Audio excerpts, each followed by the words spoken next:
Hello guys, welcome back to our channel.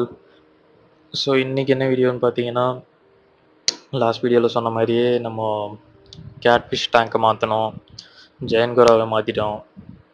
அதுவும் இல்லாமல் இந்த ஃபீடிங், க்ளீனிங் இது எல்லாமே சேர்ந்த ஒரு வீடியோ தான். ஆனால் என்னென்னா, நம்மளோட சில்வர் அரோனா வந்து சாப்பிட்றதே கம்ப்ளீட்டாக நிப்பாட்டிருச்சு. லாஸ்ட்டாக ஒரு 5 மீன் இருந்தது, அது எல்லாமே எடுத்து நம்ம சின்ன கேட்ஃபிஷ்க்கு தான் போட்டிருந்தேன். அதுக்கப்புறத்துலேருந்தே அது சாப்பிட்றது இல்லை. லாஸ்ட் வீடியோவில் கூட சொல்லியிருந்தேன், ஒரு பெரிய கோல்டு ஃபிஷ்ஷாக வாங்கி போட்டு பார்க்கணும், மேபி பிடிக்க முடியலையான்னு நமக்கு தெரிலன்னு. பெரிய கோல்டு ஃபிஷ்ஷும் வாங்கி போட்டு பார்த்துட்டேன். 3 நாள் ஆச்சு போட்டு, அது சுத்தமாக சீண்ட கூட இல்லை. ஆனால் ஆக்டிவாக இருக்குது. எனக்கு என்னன்னே புரியல, என்ன ஆச்சு அதுக்குன்னே தெரியல எனக்கு. ஆனால் எப்பவும் போல் நார்மலாக தான் இருக்குது. ஆனால் எப்படி சாப்பிடாம இவ்வளோ நாள் இருக்குதுன்னே எனக்கு தெரியல. கூகுள் பண்ணி பார்த்தாலும் மேக்ஸிமம் 2 வீக்ஸ் அந்த மாதிரி தான் போட்டிருக்காங்க சாப்பிடாம இருக்கிறது. ஆனால் இது எனக்கு தெரிஞ்சு அதுக்கு மேலேயே இருக்கும். ஸோ நம்ம வந்து எப்பவும் போல் நம்ம பெரிய கேட்ஃபிஷ்ஷுக்கு சின்ன கேட்ஃபிஷ் எல்லாருக்கும் வந்து சிக்கன் தான். ஸோ இது வந்து கொஞ்சம் ஒரு நாள் கேப் விட்டாலே பசியில் வந்து கல்லெல்லாம் போட்டு கடிக்க ஆரம்பிச்சிருது. எனக்கு அதுவே ஒரு மாதிரி பயமாயிடுச்சு, எங்கே கல் போய் சிக்கிடுச்சுன்னா ஒன்றுமே பண்ண முடியாது. அதனாலேயே கண்டிப்பாக அதை மாற்றியே ஆகணும்னு முடிவு பண்ணேன். ஏன்னா இப்போது நம்ம அந்த கல்லெல்லாம் தூக்கி அந்த 3 feet டேங்கில் ஜெயன்கோராக்கு போட்டு அந்த ட்ரிஃப்ட் வுட்டு கல் எல்லாத்தையும் தூக்கி அதில் வச்சோன்னு வச்சுக்கோங்களேன், அதில் ஃபில்ட்ரேஷனே கிடையாது. ஃபில்ட்ரேஷன் செட்டப்பே இல்லாமல் அந்த கல்லெல்லாம் போட்டு வச்சுருந்தேன்னு வச்சுக்கோங்க, இன்னும் சிக்காயிடும் ஜெயன்கோரா. இப்போ தான் அது நல்லா ரெடியாகி பெல்லட்ஸ் மட்டும் சாப்பிட்டு நல்லா இருக்குது. ஆனால் அதுக்குமே நான் வந்து பெல்லட் மாற்றணும். இந்த சிக்லெட்ஸ் ஃபுட் இருக்கும்ல, அது வாங்கணும். நான் இப்போதைக்கு இந்த கோல்டு ஃபிஷ்க்கு வாங்கினது தான் போட்டு மேனேஜ் பண்ணிகிட்டு இருக்கேன் அதுக்கு.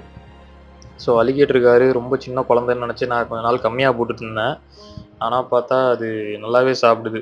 ஸோ கொஞ்சம் நான் வந்து எப்போவும் ஃபீட் பண்ணுறத விட கொஞ்சம் நிறையவே போட ஆரம்பிச்சிட்டோம். இப்போ அதை சாப்பிட்றது. இது வந்து நம்ம செனகல், அது நம்ம தொல்லை பண்ணாமல் இருந்தோம்னா அது பாட்டுக்கு சாப்பிட்றோம். அதனால் நான் வீடியோ அவ்வளோ எடுக்கல, நெட்டை போட்டு கவர் பண்ணிட்டு வந்துட்டேன். அதை சாப்பிட்றோம். ஸோ எனக்கு அரோனா சாப்பிட்றது ஒரு மாதிரி இருந்தது, என்னடா இது சாப்பிடவே இல்லை அப்படின்னு சொல்லி ஒரு 8 மீன் வாங்கி போட்டிருந்தேன். ஆனால் அதையும் இது சீண்டலை 3 நாளாக. சரி இது என்ன பண்ணுறது, தண்ணி மாற்றி பார்ப்போம் அப்படின்னு சொல்லிட்டு எப்பவும் போல் தண்ணி மாற்றலான்னு சொல்லி தண்ணியை குறைச்சிட்டு இதில் இருக்க மீனெல்லாம் சரி கேட்ஃபிஷ்க்கு சாயந்தரம் தானே நம்ம அவ்வளோ சிக்கன் போட்டோம், வயிறும் எப்படியும் நல்லா பல்ஜாக வீங்கி போய் கிடந்தது. சரி சாப்பிடாது, சும்மா நைட்டு வர ஒரு நைட்டு பொழுதுன்னு போட்டு வைப்போம், ஒரு 2 மீன் மீதி இருந்தால் கூட பரவாயில்ல அரோனாக்கு போடலான்னு க்ளீன் பண்ணும்போது ஒரு இதில் எல்லாத்தையும் ஒரு 8 மீனையும் தூக்கி அதில் அள்ளி போட்டேன். அது என்ன காண்டில் இருந்துச்சோ, போட்ட ஒரு 2 நிமிஷத்தில் அடித்து நவுத்திடுச்சு எல்லாத்தையுமே முழுங்கிடுச்சு. இது வயிறா இல்லை என்னன்னு எனக்கு தெரில. பரவாயில்ல, ஆனால் அது நல்லா தான் சாப்பிடுது, அப்படியே இருக்கட்டும்.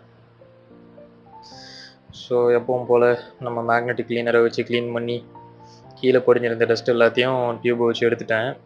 முன்ன மாதிரி இந்த ப்ரஷ்ஷை வச்சு உள்ளே க்ளீன் பண்ண முடியல. அப்படி க்ளீன் பண்ணால் ரொம்ப பயப்படுது, பயந்து ஜம்ப் பண்ணி மூஞ்சி முகரெல்லாம் அடி வாங்குது. அதனால நான் அந்த ப்ரஷ்ஷே வைக்கிறது இல்லை. தண்ணியும் முன்ன மாதிரிலாம் ரொம்ப குறைக்கிறது இல்லை. ரொம்ப குறைச்சா கூட அமைதியாக இருக்கும். இப்போலாம் என்னமோ தெரில. அதே மாதிரி வேவ் மேக்கர் வந்து வேலையை காட்டிடுச்சு. வேவ் மேக்கர் வந்து இந்த பின்னாடி செக்ஷன் இருக்கும் பார்த்தீங்களா, அந்த கிளாஸில் ஒட்டுறது, அது வந்து போயிடுச்சு. இதுக்கு முன்னாடி வச்சுருந்த வேவ் மேக்கரும் அதே மாதிரி தான். கொஞ்ச நாள், அதாவது கொஞ்சம் மாதம் உருப்படியாக இருக்கும், அதுக்கப்புறம் அவ்வளோதான், அதுவும் போயிடும். அதாவது ஒர்க்கெல்லாம் ஆகும், ஆனால் அது கிளாஸில் கரெக்டாக ஒட்டாமல் அங்கேயும் இங்கேயும் சுற்றிக்கிட்டு இருக்கோம். அரோனாக்கெல்லாம் அது அந்த மாதிரி சுற்றுச்சுன்னா அவ்வளோதான், அது பயத்திலே ஒரு வழி ஆகிடும். அதனால் அதை எடுத்துட்டேன் வேவ் மேக்கரை. மெயினாக அது வந்து இப்போ சாப்பிடல, எனக்கு அதான் ஒரு மாதிரி இருக்குது, என்ன பண்ணுறேன்னே தெரில. ஆனால் ஆக்டிவாக இருக்குது. நான் அந்த க்ளீன் பண்ணிவிட்டு இந்த கல்லுப்பு கூட போட்டு விட்டேன் தண்ணியில். அது போடுறப்ப தெரியாமல் அது மேலே கொஞ்சம் தூவிட்டேன். அதுக்கு உடனே பயந்து சட்டார்னு ஒரு ஜம்ப்பு. அப்போ தான் எனக்கு தெரிஞ்சது, சரி இவ்வளோ நாள் சாப்பிடல ஆனாலும் தெம்பாக தான் இருக்குது, எந்த சிம்டம்ஸும் இல்லை உடம்புலையுமே. எனக்கு என்னன்னே என்ன பண்ணுறதுனே இப்போ எனக்கு சுத்தமாக புரியல. ஏன்னா இதுக்கு முன்னாடி நான் வாங்கின மெடிசன் எல்லாம் இந்த எக்ஸ்டர்னல் இன்ஜுரி இந்த டெய்லு ஃபின்ராட்டு இதுக்காக தான் போட்டுட்டு இருந்தது. அது உள்ள எதுவும் பிரச்சனை இருந்தாலும் கேட்கணுன்னு தான் சொல்லியிருந்தாங்க அந்த மெடிசன் போட்டப்போ. அப்போ 4 feet டேங்க்ல இருந்தது.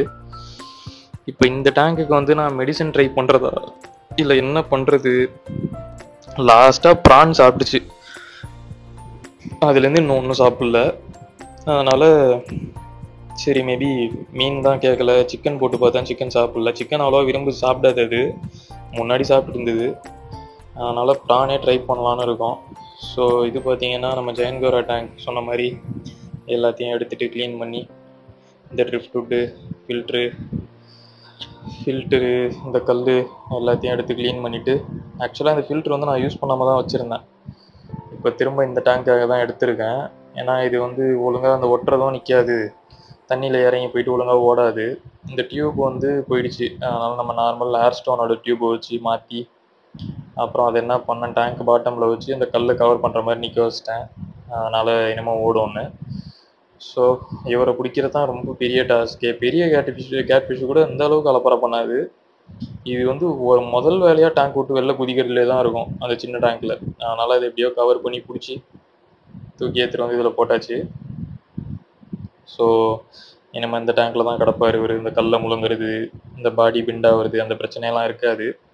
ஜெயன்கோரா பொறுத்தவரை வந்து க்ரோத் வந்து ரொம்ப ஸ்லோவாக இருக்கும். ஒரேடியாக டக்கு டக்கு டக்குன்னுலாம் வளராது, இது பொறுமையாக தான் வளரும். ஏன்னா நான் வாங்கினதுலேருந்தே ரொம்ப பொறுமையாக வளர்ந்த ஒரே ஜீவன் அதுதான். ஆனால் நல்லா தான் வளர்ந்துருக்கு இப்போது. அவரை வந்து இப்போது நம்ம 2 feet டேங்க் கேட்ஃபிஷ் டேங்க்கில் தான் இருக்குது. ஸோ அவரை தான் நெக்ஸ்ட்டு பிடிச்சோம். ஆனால் அமைதி குழந்த மாதிரி படுத்திருந்தது. கரெக்டாக டேங்க்கில் ரிலீஸ் பண்ணும்போது வேலையை காட்டிருச்சு, நெட்டை கிழிச்சிருச்சு.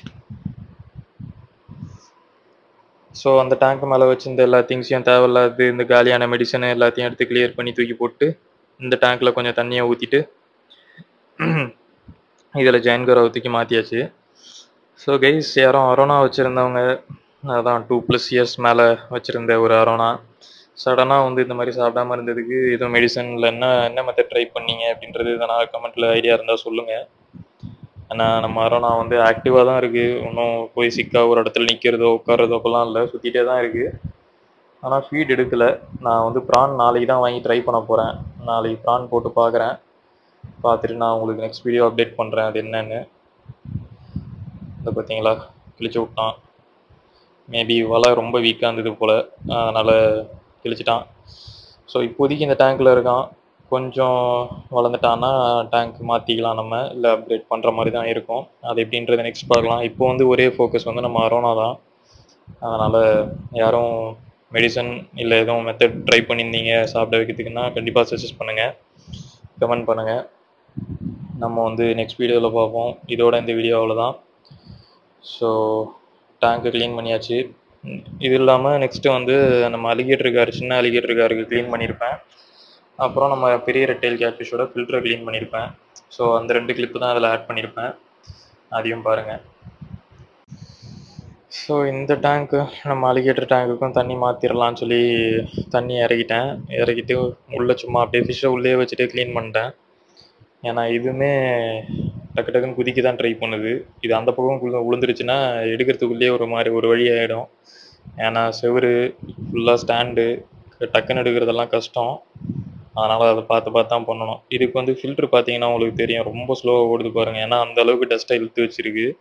தண்ணி வந்து அவ்வளோ கிளியராக இருக்கும் இந்த டேங்க்கில் மட்டும். ஏன்னா இந்த ஃபில்ட்ரு அந்த மாதிரி இருக்குது. இந்த ஃபிஷ் வந்து நிறைய வேஸ்ட்டு ப்ரொடியூஸ் பண்ணோம். அதனால் அவருக்கு ஃபில்டரை க்ளீன் பண்ணி அதில் போட்டுட்டு அங்கே பார்க்குற வேலையில் இந்த டேங்க்கை ஓவர்ஃப்ளோ பண்ணிட்டேன். தண்ணியை டக்குன்னு ஆஃப் பண்ணல கரெக்டாக. அதனால் தண்ணியை இதுக்கு கொஞ்சம் இறக்கிட்டு அதில் ஃபில்டரை மாட்டிட்டு அவ்வளோதான். இன்றைக்கி வந்து இந்த வேலையெல்லாம் முடிச்சாச்சு.